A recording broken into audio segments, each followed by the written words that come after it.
On a une situation assez tendue là au Maroc, un vrai défi logistique qui se joue dans les aéroports. Et ça, ça met le doigt sur un truc assez énorme, la fragilité de nos chaînes d'approvisionnement mondiales. Quand on regarde cette image, on pourrait croire que tout est normal, la routine d'un aéroport quoi.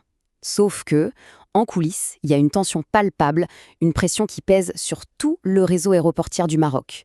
On est vraiment au début d'une sorte de thriller logistique.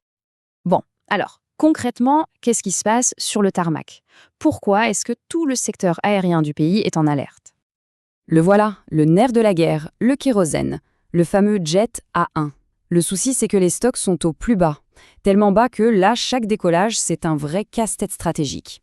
Attention, on ne parle pas encore de rupture totale, mais disons que la marge de manœuvre est quasi nulle. Et ça force à prendre des mesures d'urgence.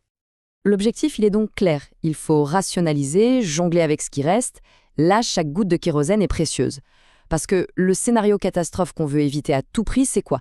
C'est les annulations de vols en série, des milliers de passagers coincés. C'est une véritable course contre la montre pour que tout continue de fonctionner à peu près normalement. Ok, mais la question, c'est comment on en est arrivé là? En fait, pour comprendre, il faut voir ça comme un effet ciseau. On a deux phénomènes qui se sont percutés au pire moment possible. Et voilà, le cocktail parfait pour une crise. D'un côté, la chaîne d'approvisionnement maritime qui tousse, avec des retards qui bloquent l'arrivée du carburant. Et de l'autre, le tourisme qui explose. La demande monte en flèche, moins de stock, plus de demandes. C'est la recette idéale pour un gigantesque embouteillage. Alors, face à cette situation un peu critique, on a dû trouver une solution, en urgence. C'est une technique que les pilotes connaissent bien, mais attention, elle n'est pas gratuite. Ça s'appelle le tankering. Alors, le principe est assez simple et même plutôt malin. On demande aux avions qui arrivent au Maroc de venir avec non pas juste le plein pour l'aller, mais assez de carburant pour faire l'aller et le retour. En gros, c'est venez avec votre pique-nique, comme ça vous ne touchez pas à nos réserves. Mais évidemment, cette solution, elle a un inconvénient majeur. Parce que transporter tout ce carburant en plus, ce n'est pas rien pour un avion. Voyons un peu le prix à payer.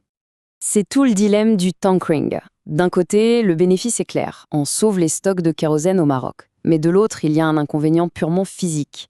Un avion plus lourd, ça consomme beaucoup plus de carburant. Donc ce point en plus, ça se transforme directement en facture plus salée pour les compagnies aériennes. C'est une rustine quoi.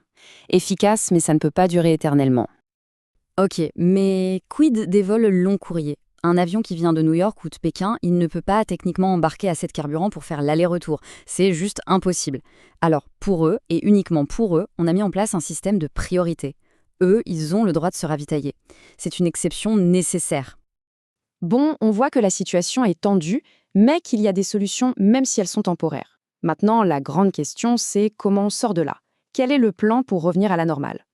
La réponse, c'est une mobilisation générale.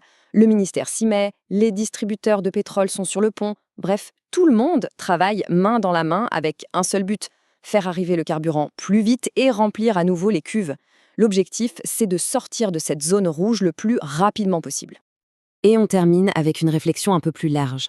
Parce que cette crise, même si elle se passe au Maroc, elle nous dit quelque chose sur notre monde. Elle nous montre à quel point tout est connecté et finalement assez fragile. Le transport aérien, la logistique, il suffit qu'un seul grain de sable vienne gripper la machine pour que tout soit impacté. Ça pose vraiment la question de la solidité de nos systèmes mondiaux.